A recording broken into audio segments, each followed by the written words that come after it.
여러분, 요즘에 저는요, 여러분들을 위해서 기도하면서 이 예배를 준비하고 있습니다. 여러분도 사모하며 예배를 드리고 계시죠? 저는 특별히 교회를 다니면서 주님과 멀어진 사람들, 또 교회를 다니면서 하나님의 은혜를 받지 못하는 성도님들이 계시면 예배당만 나올 것이 아니라 여러분의 마음도 예배를 드리면 좋겠다 하는 마음에 지금 이렇게 설교를 준비하고 예배를 드리고 있습니다. 주님께서 꼭 우리의 기도가 차고 우리 주님의 계획과 뜻대로 이 예배당에 강력한 성령의 역사를 부어 주실 줄 좀 믿으며 살고 있습니다. 여러분, 그것을 위해서 함께 기도해 주시고 또 여러분들이 그 예배의 주인공이 되어 주시기를 주님의 이름으로 부탁드리겠습니다. 여러분, 교회 안에 이단들이 있다는 것은 너무 섬뜩한 얘기일 것입니다. 그런데 여러분, 교회 안에 하나님의 은혜를 알지 못하고, 아니 하나님과 마음이 멀어진 사람들이 있다는 얘기에 대해서는요, 우리가 섬뜩하다거나 우리가 이상하다거나 우리가 경계해야 된다고 생각하지 않습니다. 마치 당연히 있어야 하는 일인 것처럼 생각할 때가 있습니다. 여러분, 그런데 예수님은요, 같은 밥을 먹고 같은 교회에서 예배를 드린다고 해서 한 식구고 한 형제고 한 자매라고 이야기하신 적이 단 한 번도 없습니다.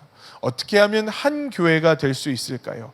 예수님을 우리의 구주로 모시고 그분을 우리의 머리로 높여드리고 그분 말씀에 순종하기로 결단하는 사람들이 바로 교회라는 것입니다. 그러므로 여러분, 교회 안에도 주님과 상관없는 사람들이 다닐 수 있고요, 교회 안에도 주님과 멀어진 아픈 손가락들이 있을 수 있다라는 거죠. 오늘 우리가 읽었던 성경 말씀은요, 그런 사람들을 향해서 바로 첫째 아들이다 라고 이야기하고 있습니다. 여러분, 누가복음 15장은 우리가 잘 아는 것처럼 탕자의 이야기죠. 탕자 이야기.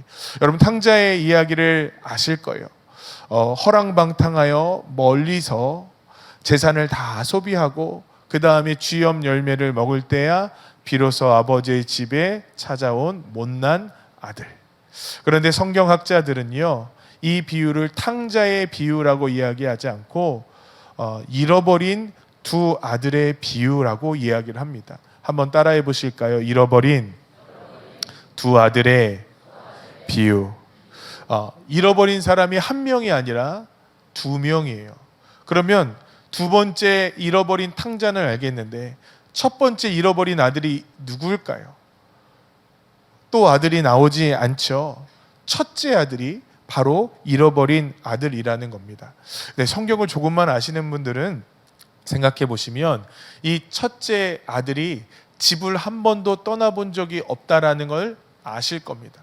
그럼에도 불구하고 성경은요, 이 첫째 아들이 몸은 집에 있었으나 마음은 아버지와 떨어져 있다라는 것을 곳곳에서 증언하고 있습니다.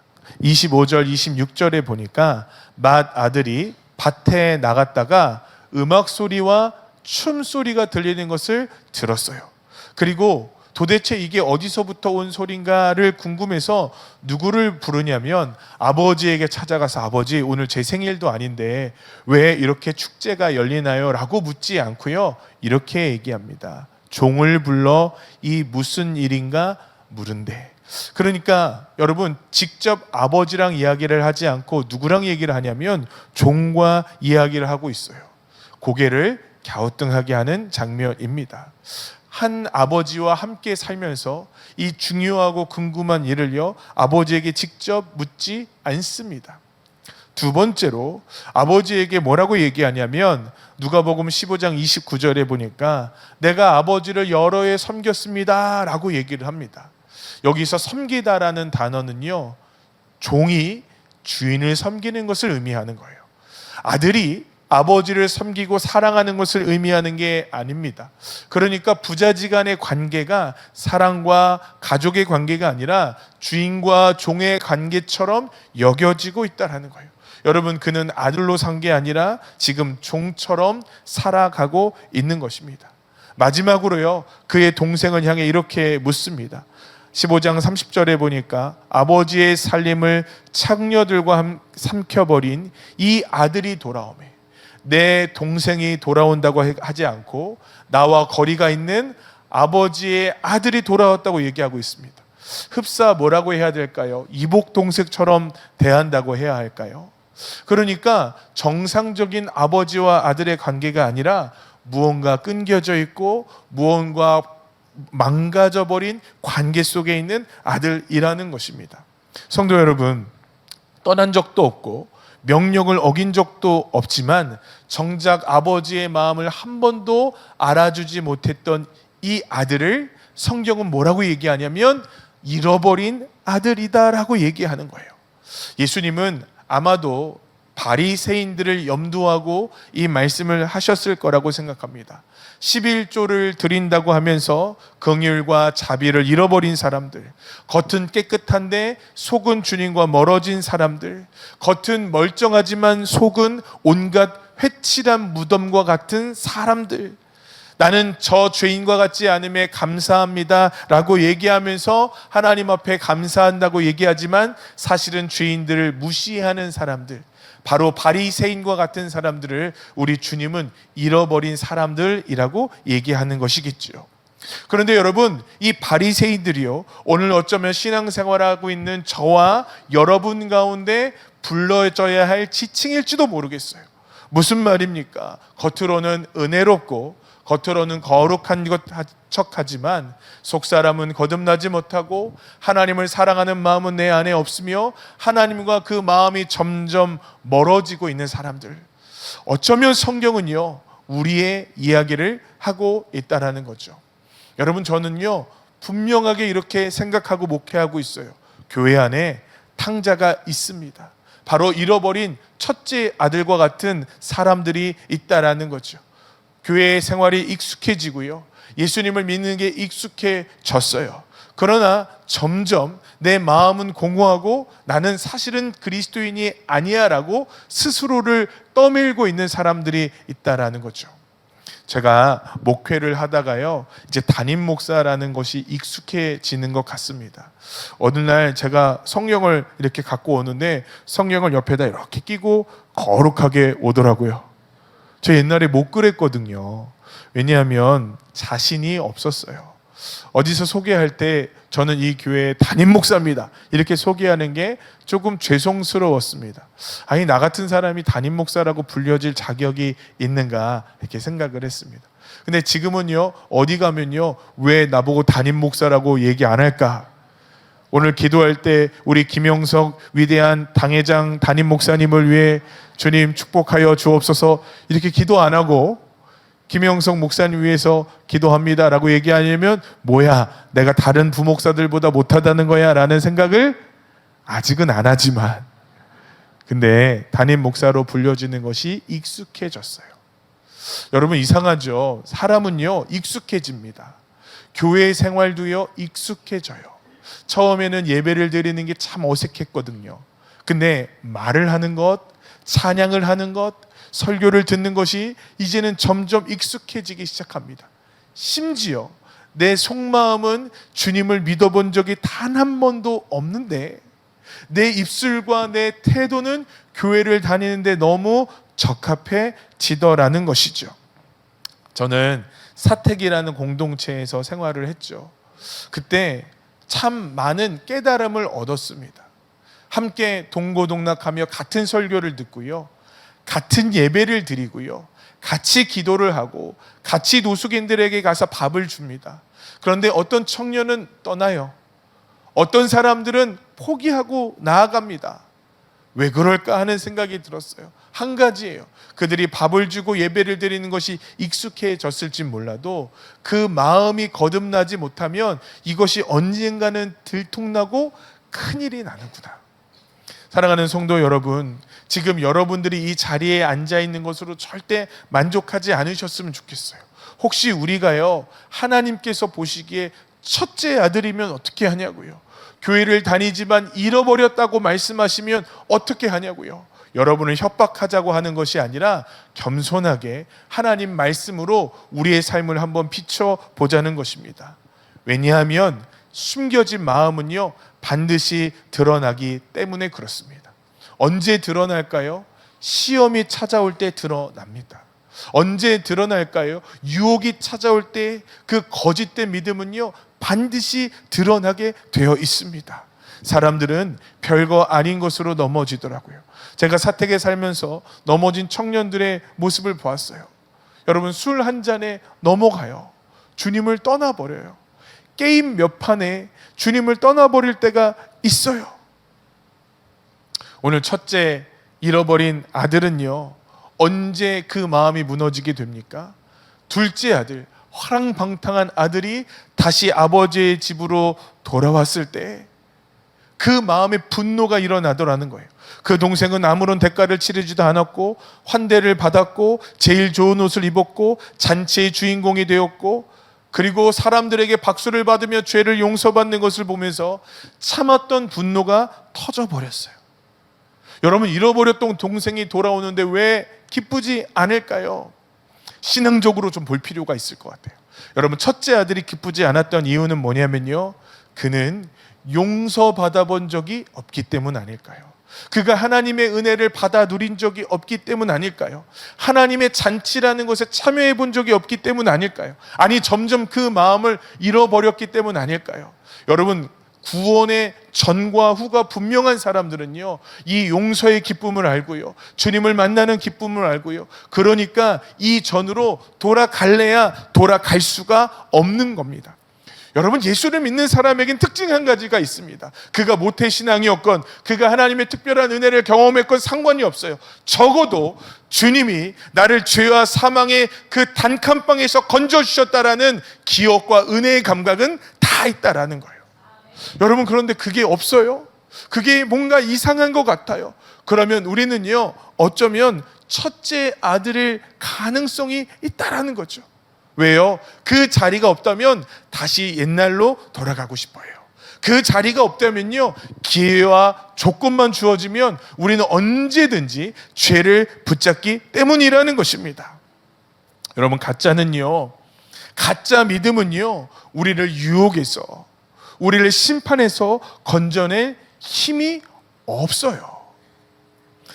어느 목사님이 쓰신 복음 수업이라는 책이 있습니다. 이 책이 참 재미난 예화가 나오더라고요. 이 목사님이 어느 한 암 환자를 신방하러 갔습니다.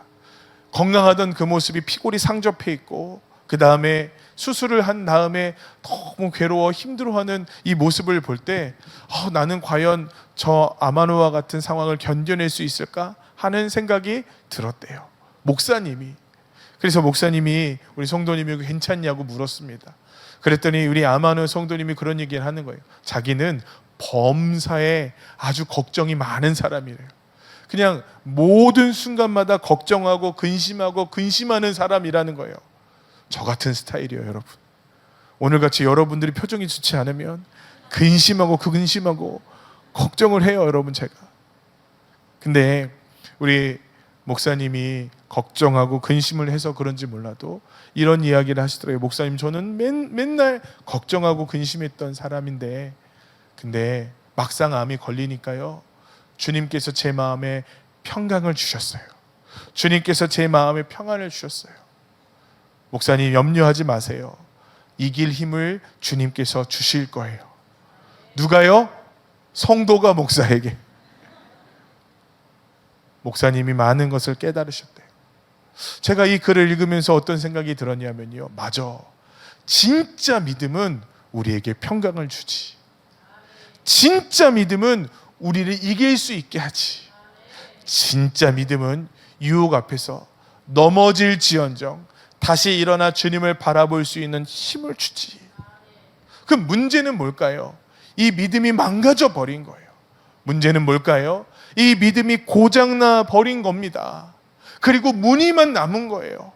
옛날에는 주님을 사랑했을지 몰라요. 옛날에는 살아 생명력이 있는 믿음이 있었을지 몰라요. 그런데 정작 지금은 그것이 잘 작동하지 않는다라는 겁니다. 그러면요, 겉으로는 멀쩡해도요, 망가진 믿음은 결국 터지게 되어 있어요. 사랑하는 성도 여러분, 이 예배가 여러분들을 깨우는 예배가 되기를 간절히 원합니다. 주님은요, 오늘 첫째 아들이 돌아오길 너무나 원하세요. 주님은요, 첫째 아들의 마음이 회복되기를 너무나 원하세요. 그러면 주님께서 첫째 아들을 부르시는 방법이 무엇일까요? 팀 켈러 목사님의 어느 한 책에 이런 얘기가 있습니다. 깊은 숲에요 마녀가 살고 있었대요. 아니 저 목사가 무슨 설교 시간에 마녀 얘기야. 팀 켈러 목사님의 이야기예요, 여러분. 저는 거룩한 사람입니다. 근데 팀 켈러 목사님이 그런 얘기를 했어요. 마녀가 살고 있는데 이 마녀는 아주 고약한 취미가 있대요. 그런 숲 한가운데다가 아주 편안한 시몬스 침대를 갖다 놓는 거예요. 그거 아시죠, 여러분? 이렇게 막 등이 막 올려지고 무중력이 막 되고 그런 데서 자면 여러분 잠이 잘 오세요? 저는 앉아갖고 잘 모르겠어요. 근데 무중력이 되는 침대가 있는 거예요. 그래서 여행자들이 지쳐서 그 침대에서 자면요 너무 깊이 잠이 드는 거예요. 거기서 더 나가서 마녀가 저주를 걸어놨는데 그 침대에서 깊이 잠이 들면 돌로 변하는 저주를 걸어놓은 거예요. 근데 어느 날 한 여행객이 왔습니다. 그런데 이 여행객을 보고 마녀를 돕던 소녀는 사랑에 빠졌어요. 아무튼 여행객도 잘생기고 봐야 돼요. 저 같으면 돌이 됐을 텐데 이 사람은 잘생겨서 산 것 같아요. 그래서 이 소녀는 이 남자 여행객이 돌이 되는 걸 원치 않았어요. 그래서 어떻게 했냐면 침대 아래에다가 돌을 막 넣어놨어요. 뾰족하고 또 모난 돌들을 넣어놨어요. 그리고 거기다가 나뭇가지를 사이사이에 껴놓고요. 그리고 엉겅퀴를 잔뜩 침대에 깔아놨습니다. 그리고 여행객이 그 침대에 눕도록 했어요.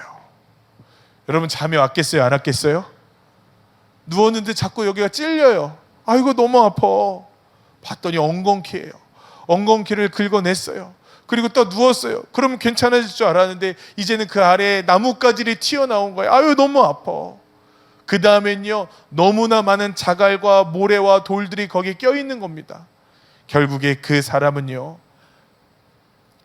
제대로 자지도 못하고 뜬 눈으로 겨우 밤을 새다가 동이 트기 전에 그 침대를 벗어나 다시 여행지로 떠났다라는 거예요.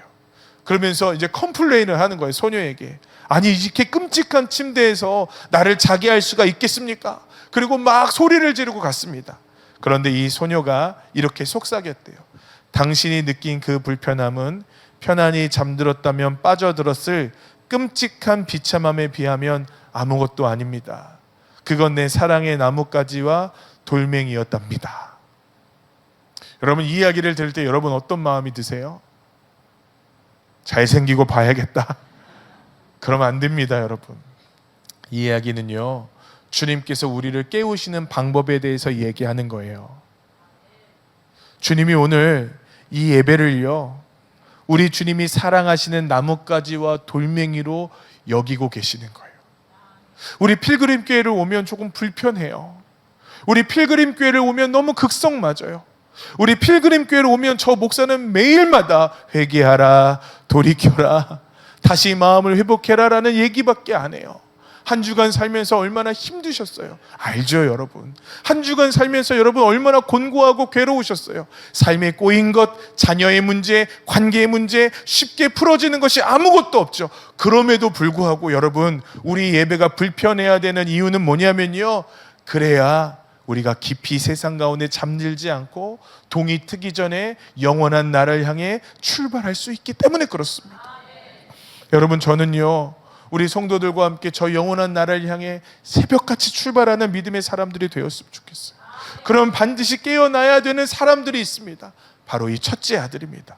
둘째 아들은요 자기가 죄인인 줄 알아요. 둘째 아들은요 자기가 잘못됐다는 걸 알아요. 그런데 교회 안에 있는 첫째 아들은요 자기가 주님을 떠났다는 사실조차 잃어버리고 살더라는 것입니다. 여러분 오늘 이 불편한 예배가 여러분의 삶을 비추는 거울이 되기를 간절히 원합니다. 무엇을 해야 돼요? 답은 정해져 있습니다. 회개해야 합니다. 첫째 아들이 하지 못했던 건 회개예요. 왜냐하면요 자신이 회개할 것이 없다고 믿었기 때문에요. 나는 명령을 어긴 적이 없습니다. 나는 불순종을 한 적이 없습니다. 아니에요, 여러분. 오히려 그렇기에 주님과 그 마음이 멀어졌다라는 겁니다. 요즘 유튜브를 보면서 어느 목사님들이, 주로 젊은 목사님들이 이런 이야기를 해요. 사람들을 죄로 심판으로 겁주지 마세요. 그렇게 해서 가스라이팅해서 교회 다니게 하지 마세요. 청년들을 교회에다 그렇게 묶어두려고 하지 마세요. 듣고요, 죄송해요 여러분, 열불이 나요. 저는 다시 한번 말씀드리지만 여러분을 협박할 마음 조금도 없습니다. 여러분에게 정죄할 마음 조금도 없습니다. 저와 여러분이 정직하게 그분의 말씀 앞에 서기를 원할 뿐이라는 거예요. 여러분, 그분 앞에 서실 준비가 되었나요? 제 사랑하는 성도들, 그 사람들은 그저 떠들고 마는 성도들이지만 제 마음에 밤마다 기도하는 우리 성도들, 그 마음이 열리기를 기도하는 배우자와 자녀들을요, 주님 앞에 서게 할 준비하는 게 그게 예배 아니에요? 그게 목사가 해야 할 일 아닐까요? 여러분, 첫째 아들이 범하고 있는 일이 바로 그것이었어요. 죄가 없는 줄 알아요. 회개할 것이 없는 줄 알아요. 요즘 세대의 특징입니다. 신약 성경에 보면 죄라는 단어를 가리키는 단어가 33가지가 나온대요. 요즘 들어 영국의 그 옥스퍼드 주니어 사전이라고 하나요? 그것을 편찬하는 단체에서 어떤 일을 했냐면 이 죄라는 단어를 지워버리자라는 의견이 있었대요. 죄를 실수라고 하자, 죄를 안타까운 선택이라고 하자, 죄를 중독 혹은 병, 아니면 이해해야 할 것 혹은 연약함이라고 부르자 라고 얘기를 해서 파장이 일었습니다. 여러분, 이런 흐름이요, 교회 안에도 들어오고 있어요. 그럼 여쭤보겠습니다. 죄를 죄라 부르지 않으면 죄가 없어집니까? 여러분, 죄가 없어지면요, 애통이 없고요, 애통이 없으면 고백이 없고요, 고백이 없으면 하나님의 용서와 은혜라는 풍성한 은혜를 받을 수 있는 길이 막혀버리는 거예요. 첫째 아들은 죄라는 단어를 지워버렸습니다. 첫째 아들은 순종이라는 단어를 지워버렸습니다. 아버지와 함께 살아가니까 나는 괜찮은 사람이라고 여겼다라는 거예요. 사랑하는 성도 여러분, 여러분의 영적인 몽독에서 죄를 지우지 마세요. 오늘 우리는 둘째 아들들과 같이 주님 앞에 서는 것입니다. 주님은 그런 우리들을 향해서 뭐라고 말씀하시냐면 누가복음 15장 28절의 말씀을 주세요. 그가 노하여 들어가고자 하지 아니하거늘 아버지가 나와서 권한대. 아버지가 와서 자꾸 뭐라고 말씀하세요? 우리 같이 들어가자, 우리 같이 들어가자, 우리 같이 영원한 기쁨을 누리자 라고 얘기하시는 거예요. 여러분, 예배는요, 우리에게 하나님이 능력을 주시는 자리예요. 예배는요, 하나님께서 우리에게 은혜와 감격을 주시는 자리입니다. 이 자리에 여러분 함께 하기를 간절히 원합니다. 몸도 오셨어요. 너무 잘하셨어요. 시간을 내셨어요. 너무 잘하셨어요. 그러면 이제 우리의 마음도 주님께 드리는 거예요. 주님이 필요합니다. 주님, 그 말씀이 들려지기를 원합니다. 내 인생에 저 말씀이 해당될 수 있도록 허락하여 주시옵소서. 여러분, 멀어진 쪽은 언제나 아들이었어요. 그리고 늘 그 관계를 허무시고 우리와 함께 하길 원하시는 아버지가 계십니다. 주님은 오늘 우리에게 열어놓으신 은혜를 취하라고 말씀하시는 거예요. 여러분, 이 비유가 어떻게 끝나는 줄 아십니까? 성경은 첫째 아들이 잔치에 들어갔다고 얘기하지 않습니다. 잔치에 들어간지 들어가지 않았는지를 묻지 않아요. 왜 그럴까요? 아마도 이 말씀의 결론을 오늘 이 말씀을 듣는 우리에게 맡기신 것 아닌가 하는 생각이 듭니다. 여러분, 오늘 저 영원한 잔치에 들어가기로 결단하십시다.